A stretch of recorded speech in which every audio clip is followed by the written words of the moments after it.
Olá pessoal, tudo bem? Eu sou o professor Welson. Essa é a nossa primeira aula da disciplina Ciências Sociais e Religião. Serão duas aulas, dois vídeos pequenos, mas serão dois vídeos. No primeiro vídeo nós vamos falar, nessa primeira aula nós vamos falar do que é religião, indivíduo e sociedade, e na aula seguinte nós vamos falar sobre as teorias sociológicas sobre a religião, tá bom? Então vamos lá. Para nós entendermos qual é o objetivo dessa disciplina, nós temos que buscar entender que a religião, ela é um fenômeno social. Por mais que você tenha a sua religião, eu tenha a minha religião, mas sob a ótica das ciências sociais, sob a ótica da sociologia, a religião nada mais é do que um fato social que precisa ser estudado como tal. Então, não se ofenda se a sociologia trouxer a sua religião, a minha religião, para o estudo sociológico. Isso não invalida a sua crença, a minha crença, a nossa fé. Isso não invalida, pelo contrário. Isso faz com que você reflita, do ponto de vista sociológico, sobre onde está a sua religião, a sua instituição religiosa no tempo e no espaço. Tudo bem? Vamos lá. Então, o que é uma religião sob o ponto de vista das ciências sociais? As religiões organizam uma dimensão muito impactante na vida dos indivíduos, religiosos ou não. Elas lhes propiciam o sentido de suas vidas, de suas práticas e todas as dimensões da vida social, falar, vestir, comer, se expressar e se relacionar e etc. Então, a religião ela tem um objetivo muito claro e alcançado na maioria das vezes de alterar, de modificar o jeito das pessoas falarem, se vestirem. Então, por exemplo, no cristianismo, se você falava palavrão, o Novo Testamento, as cartas de Paulo, principalmente, dizem para que você fuja desses palavrões, que você fuja de palavras, da maledicência. Então, e todas as outras religiões vão se organizar nesse sentido. Eu estou falando só da fala, mas o vestir, o comer, a maneira com que as pessoas se relacionam com os outros. Então a religião ela altera esse modo de vida das pessoas. Até meu pensamento é alterado pela religião. Então a sociologia ela vai dizer que a religião ela é uma instituição social que vai moldar as pessoas de acordo com seus anseios dessa religião. Daqui a pouco a gente vai ver cada parte dessa para vocês entenderem melhor. A palavra religião tem origem no latim religare, que é religar. Alguns entendem que é religar o homem com Deus, o homem que caiu, religar o homem com Deus.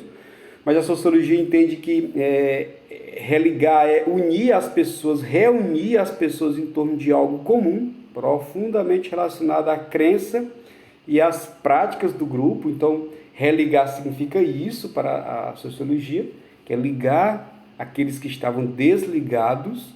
Imagina só, uma religião ela tem a possibilidade e ela tem essa capacidade de reunir pessoas de diferentes jeitos, modos, com um só objetivo, né? Em torno de algo comum. Então, por exemplo, o cristianismo reúne as pessoas que, por exemplo, está lá pedreiro, engenheiro, professor, médico, advogado, todos se reúnem em torno de uma figura, Jesus Cristo, como Senhor e Salvador.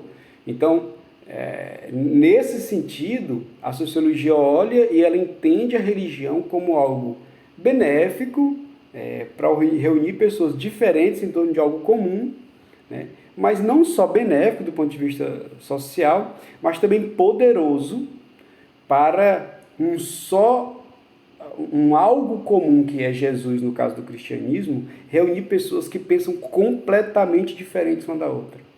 Então a religião chama isso de milagre, né? A sociologia chama isso de algo poderoso que deve ser estudado. Em Max Weber, uma definição do que é religião não pode existir a priori, isto é, antes de conhecer e compreender o fenômeno religioso dado. Max Weber dizia o seguinte, olha, ninguém pode dizer o que é religião sem estudar esse tema religião. Você não pode dizer religião é isso ou aquilo se você não for dissecar como que a religião surgiu e qual é o objetivo dela na vida das pessoas. Para Emile Durkheim, as definições não são tão importantes, pois compreender a religião é identificar suas funcionalidades sociais. Tendo em vista que a religião é um fato social, basta, para tanto, definir fato social e não religião propriamente. Então, discordando um pouco de Weber, o Durkheim diz, não, nós não precisamos definir o que é religião em si. Eu tenho que definir o que é um fato social, porque a religião já é um fato social. Assim como a escola, a educação é um fato social, o casamento é um fato social, a separação, o divórcio é outro fato social. Então, o homicídio é um fato social, o suicídio é um fato social. Então, o Durkheim dizia, olha, se nós definirmos o que é um fato social, nós vamos definir o que é religião. Então, um exemplo, uma característica de um fato social é que o fato social ele trabalha através da coerção. Ele faz com que pessoas mudem o seu jeito de pensar, alterem o seu jeito de pensar a partir dali. Então, é algo de fora para dentro. Nesse sentido, a religião é um fato social e eu posso mostrar aqui vários exemplos de como algo de fora para dentro muda a vida das pessoas a partir de uma religião. Funções da religião historicamente. Eu trouxe aqui, basicamente, quais as funções da religião ao longo do tempo que ela tem feito na vida das pessoas e que elas fazem ainda hoje. As religiões podem ser instrumentos de controle e poder político, só olhar as teocracias, que não só existiram na antiguidade, mas ainda se apresentam na vida contemporânea, principalmente no Oriente Médio. Nós temos várias teocracias. Na Coreia do Norte, nós temos uma teocracia, por quê?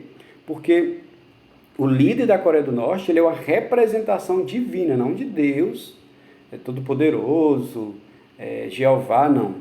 Ele é uma representação teocrática. O líder religioso na Coreia do Norte ele tem aspecto divino herdado do pai, que herdou do avô e por aí vai. Então, é uma herança divina, é incontestável até o líder religioso de lá. Se ele manda chorar durante um tempo, as pessoas choram. Se ele manda se alegrar, as pessoas se alegram. Se ele manda comer, as pessoas comem. Se ele manda fazer jejum, as pessoas jejuam, porque obedecem, porque não é só uma fala de homem, mas é uma fala de homem que representa Deus.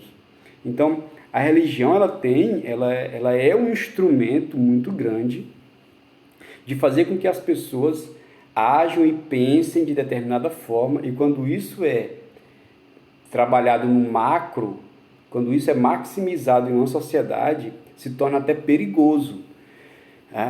Se você é cristão aqui no Brasil, você torce para que você tenha líderes cristãos e que a maioria seja cristão e tudo mais. Então, que bom que fosse assim. Só que a sociologia vai olhar e dizer, olha, mas tem um risco aí. Porque nós já tivemos experiências assim na Idade Média, com a Igreja Católica sendo a detentora do poder político também, e a história não saiu muito boa. A história não foi das melhores, houve perseguições porque as pessoas negavam aquela crença.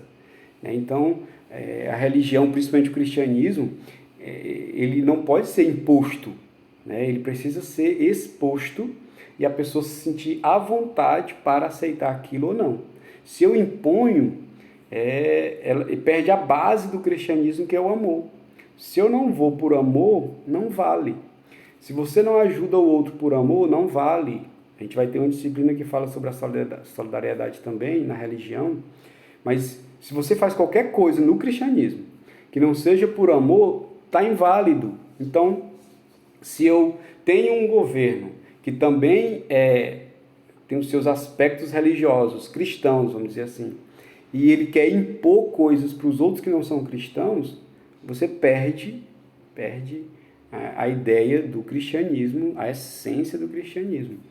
Então, outra função das religiões, historicamente, orientar movimentos de ruptura e revolta ou até conflito entre as nações com base em suas divergências teológicas ou incongruências éticas que nos acometeram dos conflitos da antiguidade, passando pelas crises entre católicos e protestantes e, mais recentemente, nas alterações que envolvem as práticas islâmicas ao redor do mundo ocidental. Então, nós estamos vivendo agora um momento de guerra na Rússia e Ucrânia, mas antes disso, o movimento pior envolvendo guerra no mundo, logo antes disso, era a questão dos grupos islâmicos que estavam numa verdadeira guerra contra cristãos no mundo inteiro.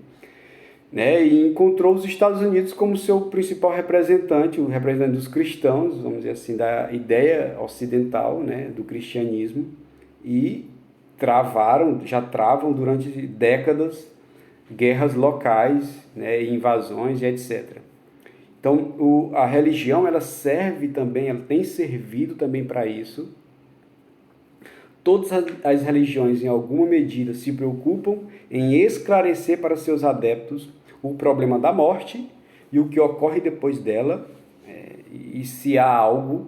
Então, toda e qualquer religião se preocupa com a vida dos cristãos, mas ela faz um link com a morte, ou através de ameaças ou através de promessas, mas há um link entre a vida e a morte, e toda religião ela tenta explicar a morte para o seu crente, para aquele que está acreditando naquela religião. Então, o fim não acaba o fim, ele não é a morte. A sua vida não acaba na morte. Toda religião ela tem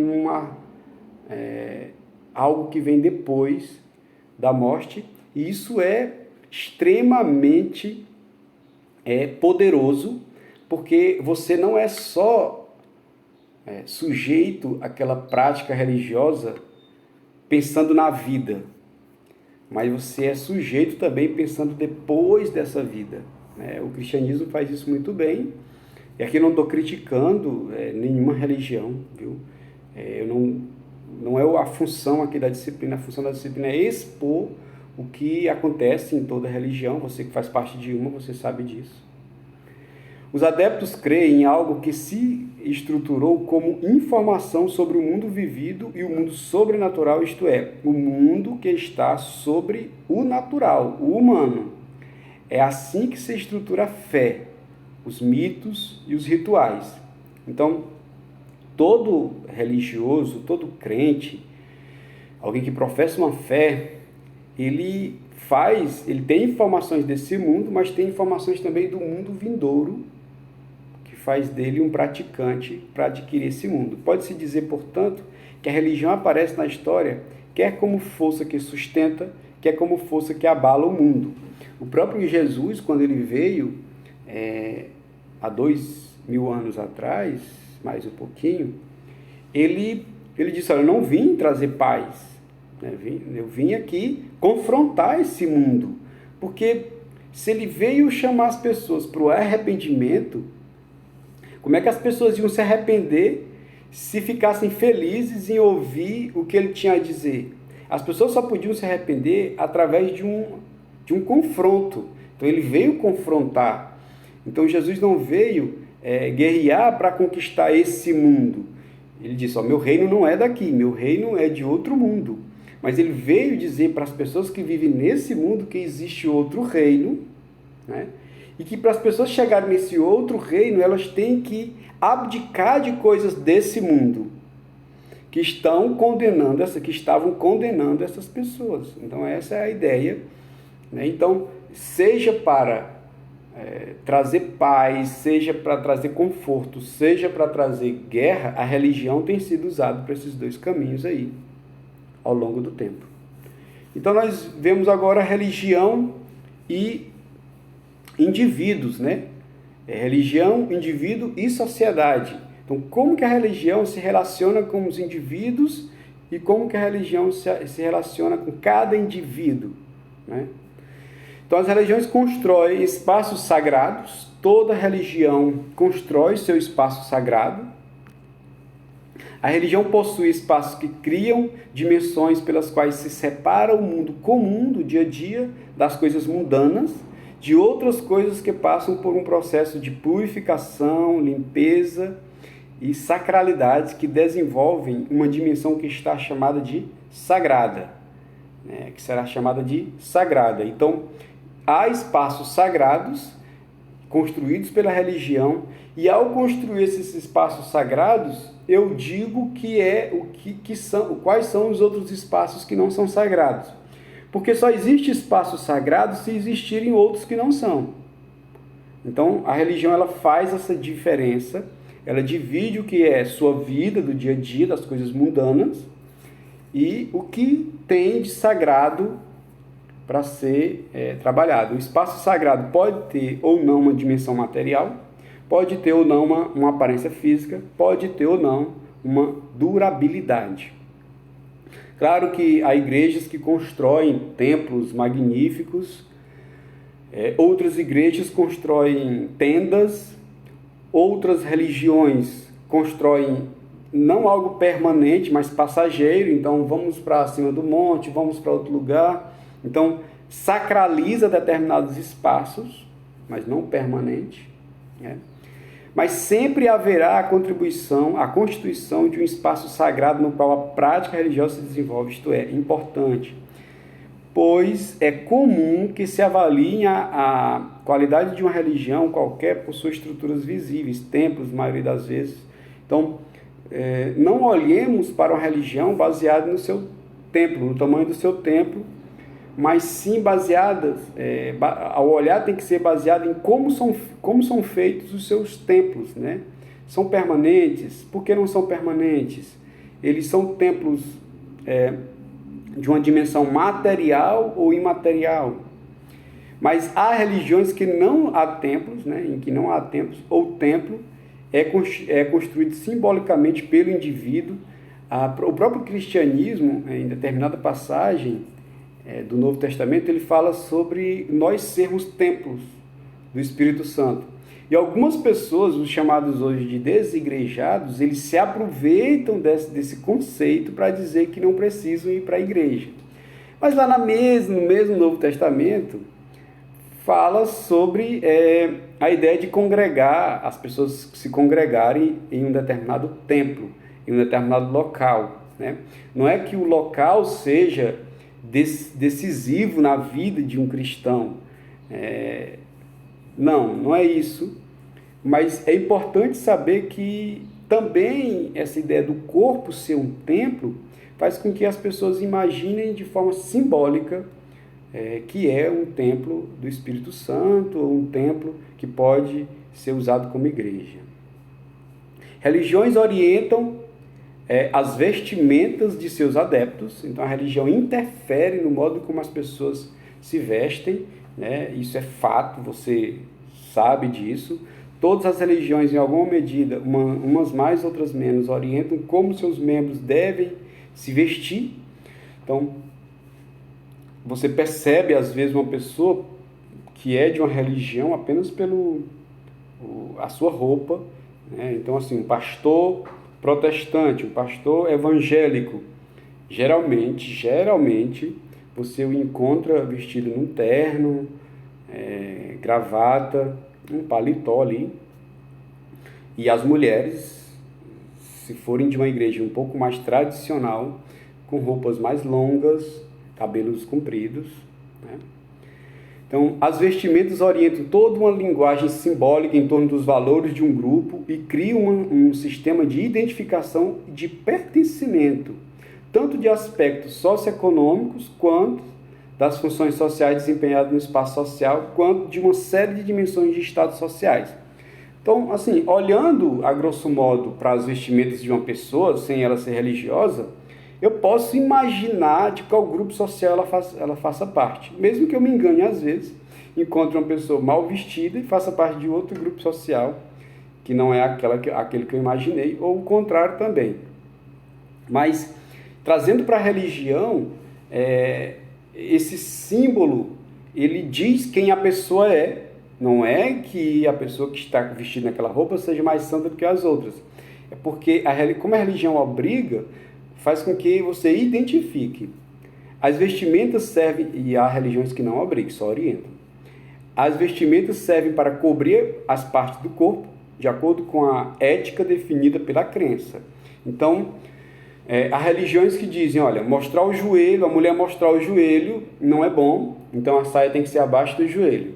Outra religião diz, olha, não é bom que a mulher mostre as coxas, então a saia tem que ser abaixo das coxas e não abaixo do joelho, pode ser acima do joelho ou no joelho. Então, isso depende de cada religião, de cada grupo religioso, e ele vai estimular as pessoas a seguirem aquela prática.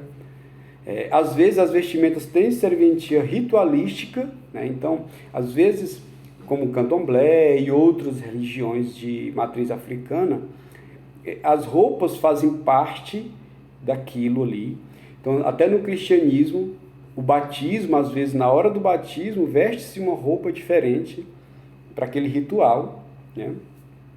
Então, a roupa do batismo, a roupa de ir para a igreja, faz parte do ritual. A vestimenta permite ser um construto material de uma dimensão imaterial e simbólica, ou seja, olhando para uma roupa, eu imagino algo que esteja acontecendo. Então, olhando para uma roupa, aquilo faz conexão com algo que não é material. Existe uma dimensão aí. Por exemplo, eu acabei de falar do pastor, então, olhando para a roupa do pastor, você é levado a imaginar que ele é pastor, que ele se dedica à palavra, que ele segue os mandamentos, etc. Não que isso seja definitivamente verdade, é uma imaginação. As religiões orientam as visões de mundo de seus adeptos. As pessoas mudam as suas visões de mundo a partir da religião. As pessoas religiosas enxergam o mundo seguindo os preceitos de realidade prescritos pela moral da religião, ao qual são filiados. A religião é um dos meios bem eficientes de condicionar a visão do homem, de mundo. As pessoas só conseguem perceber o mundo por via dos aspectos elencados pela religião ao qual pertence. E muito importante, é como um filtro que diz se as coisas são reais ou não. Então, olhar o mundo tendo uma religião é como se toda vez que você fosse olhar o mundo, você colocasse um óculos da religião. E você vai ver o mundo a partir daquele óculos. Sem ele, você não consegue ver o mundo como ele é na tua opinião e na opinião da tua religião. Você precisa colocar o óculos. Vou aqui dar um exemplo. Olhar o mundo como cristão. Então, o cristão é permitido ao cristão mentir? Não. Tá lá, nem o mentiroso herdará o reino dos céus. E quando uma pessoa comum vê alguém mentindo, olha, que coisa feia mentir, coisa ridícula, tal. Quando um cristão vê alguém mentindo, coisa feia, ridícula, pecado, vai para o inferno, entendeu? Então, o filtro, você vê além do que daquele outro. Você está olhando além, porque até a tua religião remete você a olhar além, entendeu? Nesse caso, é basicamente isso. As religiões orientam a alimentação de seus adeptos. Então, a alimentação é muito caro nesse sentido aí, de nós entendermos a religião, como elas orientam as religiões, né? Então, nós temos no judaísmo, nós temos a proibição de comer determinados alimentos. No cristianismo, algumas pessoas ainda seguem isso, mas outras comem de tudo, porque diz que tudo é sagrado, porque vem de Deus e tudo mais. Então, judaísmo não come porco, alguns cristãos comem porcos, né? Então, na lei diz que deveria comer apenas determinado tipo de alimento. Então, entende-se que hoje já não vive mais pela lei, mas pela graça, e aí pode comer de tudo, a não ser aquelas comidas sacrificadas a ídolos, ou que tenham sangue, né? Então, para te ver, eu dei vários exemplos aqui apenas do judaísmo e do cristianismo. Mas tem várias outras religiões que proíbem comer de tudo. A comida, e às vezes proíbem, e às vezes é nem comer, às vezes é deixar de comer mesmo, que é o jejum. A comida é um dos elementos mais importantes quando falamos de religião. Não há uma única religião, né, que não tenha uma prática ritual ou crença associada ao alimento. Muitas vezes o vínculo com o alimento está em não se alimentar. Das restrições a determinados alimentos, como ocorre na proibição de ingestão de carne, entre algumas tradições religiosas, que eu acabei de falar. Então, a religião, ela diz, sim, o que você deve comer, o que você não deve comer. Ela orienta que você passe tempo sem comer, que é o jejum, algumas delas, né? A maioria tem jejum, que é você se abdicar dos desejos da carne para desejos superiores. As religiões orientam o trato do corpo de seus adeptos, além de orientar como se vestirem, orientam como você tem que cuidar do corpo. Algumas religiões não aceitam barba, não aceitam cabelo longo em homens, então vai dizendo o que deve ser feito ou não. A maneira de tratá-lo, mostrá-lo ou escondê-lo será determinado pela filiação religiosa e o conjunto de crenças a ela associadas. Então nós temos mulheres muçulmanas que andam com o corpo inteiro coberto, né, num calor escaldante, mas andam com o corpo inteiro coberto para respeitar os princípios religiosos, e que às vezes esses princípios religiosos estão, como eu falei agora há pouco, estão associados a um governo, e além de ser uma orientação, é uma obrigação. Às vezes em alguns países, essas mulheres são obrigadas realmente sob a ameaça de serem chicoteadas e até morrerem. Se o corpo é preservado ou maltratado, é a crença do grupo que vai dizer.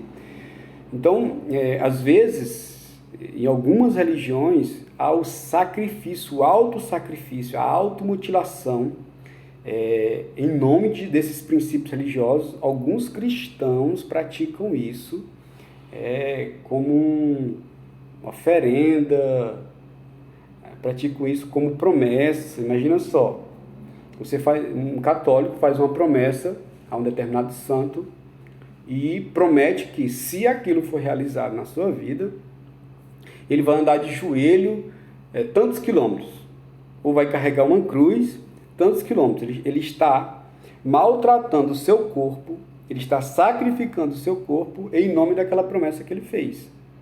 Ele acredita que aquilo é viável. O corpo de um adepto não é dele, e sim de sua crença religiosa. Então, por que alguns católicos, alguns religiosos entendem dessa forma? Porque realmente é verdade, não verdade o que ele está fazendo, que aí depende de como você entende. É verdade que o corpo não é nosso. Se você faz parte de uma religião, o corpo não é seu. Então, assim, aquela máxima hoje, quando defendem o aborto, meu corpo, minhas regras, tudo bem, se você não tem religião, seu corpo, suas regras. Mas se você tem uma religião, seu corpo não é seu corpo, é da religião a qual você pertence. E falando como cristão, agora do ponto de vista de cristão, que é o que mais acontece aqui no Brasil, a Bíblia cristã diz que você não é dono do seu corpo. Seu corpo é templo do Espírito Santo de Deus. Logo, quem manda nele é Deus. Então, seu corpo não. Corpo seu, ele é de Deus, então as regras têm que ser de Deus. Entendeu? As religiões orientam a maneira de manifestar a fé de seus adeptos. Então a religião, ela interfere, ela diz, olha, não quero que você se expresse de qualquer jeito. Tem aqui um código de como se expressar. Então, para um adepto, não tem liberdade de escolher como manifestar sua fé. a não ser seguindo aquilo que é prescrito pelo grupo e pelos dogmas da religião. São estas orientações que direcionarão os adeptos para trazerem ou buscarem outras pessoas para a crença, serem convertidas por convencimento ou força em algumas religiões, ou não aceitar pessoas convertidas ou propagar sua fé. Então, é esse jeito de manifestar a prática religiosa que vai me fazer chegar nas outras pessoas para usar de proselitismo. O que é proselitismo religioso? Eu defender a minha fé em contraponto à tua. Eu defender a minha fé querendo convencer você da minha, tá bom? Então é o chamado proselitismo religioso, que acontece em todas as religiões. As religiões orientam a identidade de seus adeptos. Então, qual é a minha identidade? Eu tenho identidade? Se eu sou de uma religião, eu tenho que perguntar o que a minha religião quer que eu seja, para eu assim ter minha identidade. Então, o indivíduo é aquilo que a sua religião diz que ele deve ser. Obviamente, esta força propulsora não é absoluta e uniforme e nem tão eficiente assim, claro. Nem todas as religiões conseguem fazer com que as pessoas sejam uma espécie de robô que vá seguir cegamente aquilo. Não, tem questionamentos e às vezes não seguem como deveriam seguir.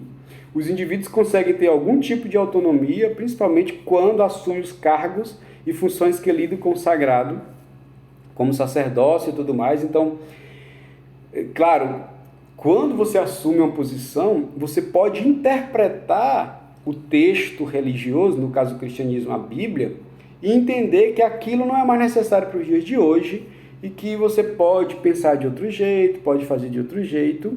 E aí o que acontece? E nesses momentos consegue implementar algum tipo de mudança ou ajustes nas práticas e nas crenças da fé, e por isso que surgem novos movimentos religiosos. Nessa ideia de você pensar, de todos pensarem iguais ali, todos terem a mesma opinião, em determinado momento dentro da própria religião, acontece que alguém pensa diferente e convida os outros para pensarem diferentes. Como é um conhecimento religioso que não há brecha para questionamento, essas pessoas naturalmente são levadas a criarem outro ramo religioso. A gente vê isso.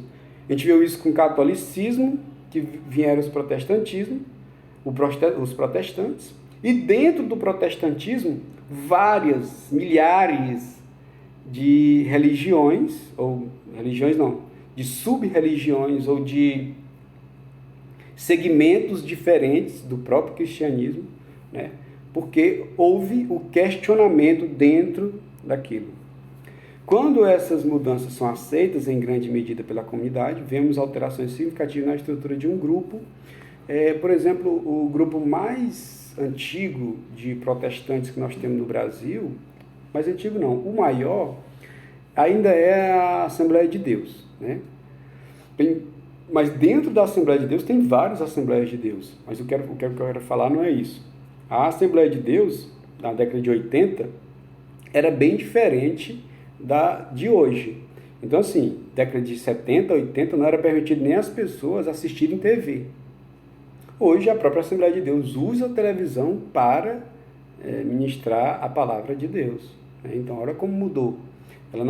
Ninguém tinha TV. E hoje, nos templos da Assembleia de Deus, há televisões, e ela usa o aparelho da televisão, da internet, que vem muito tempo depois também, para disseminar a sua fé. Olha como mudou. As religiões precisam de dinheiro, e são os adeptos que fornecem o dinheiro. Então, todas as manifestações religiosas existentes usam e pedem dinheiro aos seus adeptos. Então, todas contribuições. Para quê, professor? Produzir vestimentos, utensílios. Alguns usam para pagar os pastores, que se dedicam apenas à causa. Outros usam, a Igreja Católica usa para fazer algumas outras atividades. Outras religiões usam alguns membros para enriquecer, realmente, infelizmente, tem de tudo. Outras religiões usam para ajudar o próximo. Então, para ajudar a obra, missões, mas sempre trabalha com dinheiro. Nenhuma religião não existe isso. Religião que não trabalha com dinheiro. Você pode chamar isso de dízimo, de oferta, mas tem dinheiro no meio. E aí, na aula seguinte, nós vamos continuar com as teorias sociológicas sobre a religião. Por enquanto, nós vamos ficando por aqui. O vídeo não ficar tão longo. Muito obrigado pela companhia de vocês e até a próxima, se Deus quiser.